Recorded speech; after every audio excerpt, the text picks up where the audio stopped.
On a survival campout, you don't bring tents. That's like the main thing. You just make your own shelter. So generally that involves using tarps to make a shelter. This is like an example. So normally you'd have trees, and you find two trees that were kind of a good distance apart. And underneath these are trees, and you anchor a rope to them. And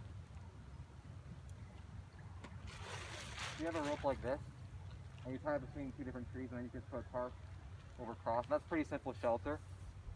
That'll work.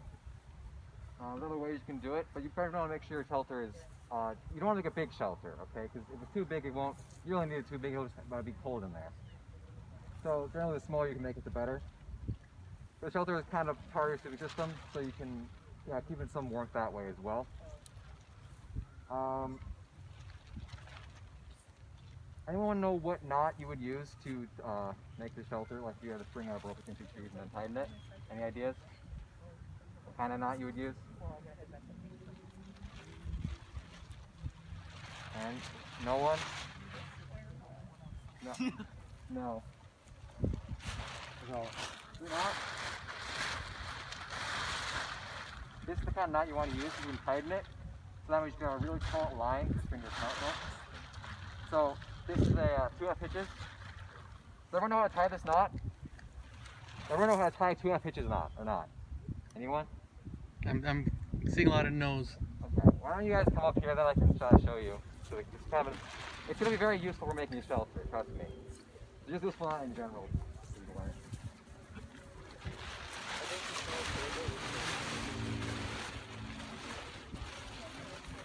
You're fine, Josh.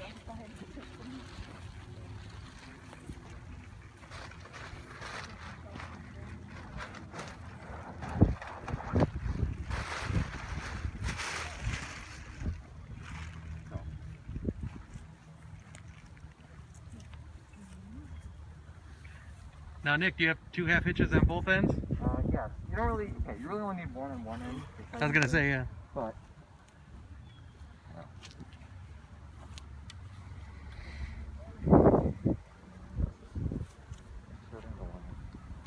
You can hold it up.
like that, and you can go around again to make it tighter.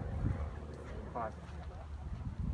You can go, you have a loop like that, and you can go through this, and this will tighten up. You want to look this up when you get home, how to tie this knot. It's very useful. And you have that kind of knot. And you can pull that tight, and this will tighten. And you make it quite kind of like that, and you can string your tarp over top of that.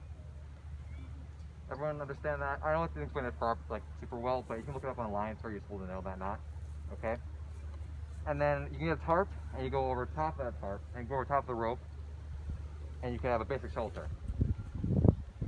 And then you can put your typical fitness shelter. You can have a ground tarp down, and anchor everything down, and make sure when you're putting the tarp down, that the ground tarp down, that it does not extend past the end of your main tarp, so the water doesn't go down onto your tarp, into your cleaning system, like using bag and stuff, so you don't get wet. So that's one way. And generally most people use tarps for shelters. Well, I think the fun way of making shelters is this. Where you use sticks and stuff, and it's usually actually warmer anyway. This is too small, but normally you have a big log like this, and you can put this on a tree or something, like a tree with a Y in it, and you can just lay sticks up against it, and then eventually you'll have enough sticks, and then you can put leaves, you can put sticks like in between, like that, and eventually once it's dense enough, you can put a leaf on top of that, and it'll be pretty warm, and it'll reduce the strain on your swim bag and stuff. It'll be warmer in your shelter. Anyone have any questions on shelters or anything? Yes. Nick, if a scout builds a shelter out of all natural materials, do they qualify for a certain merit badge? Yeah, I think it was Wilderness Survival. Probably want to talk with the counselor if we're planning on doing that for the merit badge, but it should count. Yeah, so if you're interested in doing the Wilderness Survival merit badge, make your shelter completely out of natural materials, and you'll have met that requirement. Yeah, it's not too difficult. It takes a lot of time, but it's not super difficult. Anyone have any questions on how to tarp shelters or anything like that? So yeah, I think the key is Nick is saying is work on your knots. Yeah. Practice building your shelter in your backyard. So that way when you get out to the campsite, you'll have it down pat, so that you won't be freaking out that you're having some issues.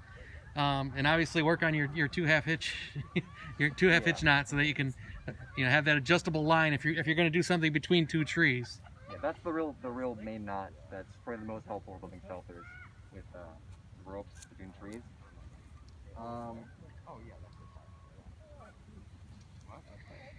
And there, like I think I said in the email and Troop Web Host, under the photos, you'll see pictures from previous wilderness survival camps of different shelters, naturally made ones as well as tarp ones. I know last year Nick built a natural one. Yeah. Seffi from 1505, she built a natural shelter. Years past, we've made mansions out of tarps. Yeah, which is a bad idea. Do not make mansions out of tarps, because the more room you have in your shelter, the more wind can blow through and take the heat away. So smaller is better. You don't want too big. If you had 7 people all in the one shelter, would a mansion be fine then? Sure. And in a non-COVID situation. Generally, smaller is better because they keep the heat in better. You don't want to go overkill, but you do want to make sure there's enough room for you and your gear, and you're not poking out underneath the cover if it rains or snows or anything. You can also, as you saw before, this shelter has two ends on it that are open.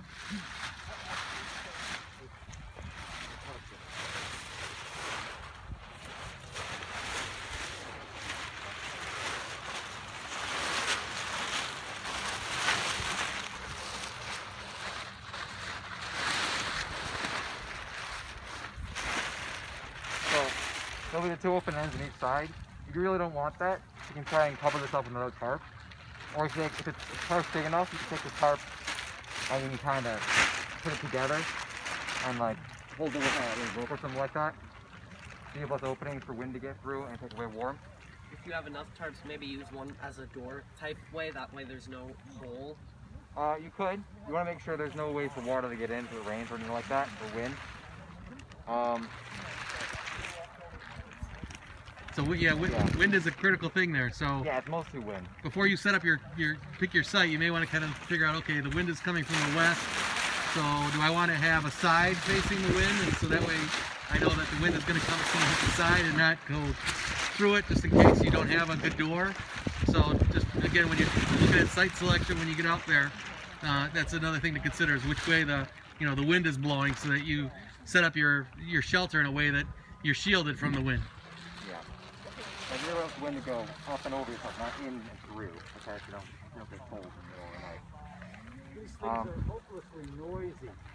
They are. They'll keep you up. So if you can all pack down the ground level holes to the ground, you're doing well. And then shovel some leaves onto the sides so that the wind can't blow underneath it, and in effect flap the whole thing up like a balloon, and then it goes away, and then it makes noise coming back down.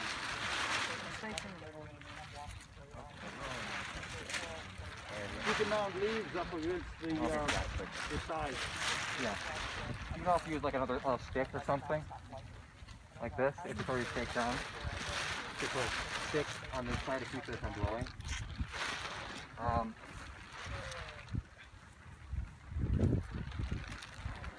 Any questions on shelters?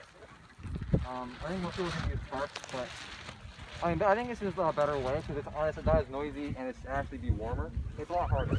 So this is probably the everyone's gonna do anyway. Any questions, comments on shelters? Yes. For the wilderness survival air bags, do you need can you like use rope or can you like not use anything? I'm not sure on that. I don't know the exact requirements on air bags. I mean, when I did it, I was able to use a tarp, so I can't really say anything. Yeah, I don't know the exact requirements on air I'll bags. have to see. Yeah. Maybe check the DSA. Yeah. So I can grab 1, 2. That's about it. Another thing you can do with tarps is normally when you have tarps, you'll have these little holes here to connect stuff. If you like want to connect something to like, I don't know, the middle of the tarp, you can find a rock or something, and you can put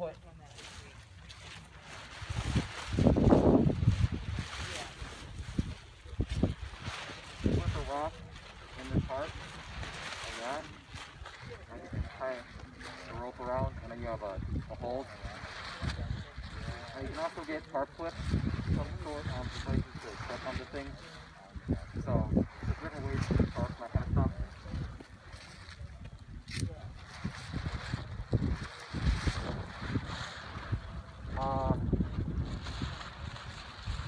Okay, any questions? No? Okay. Well, that's about it.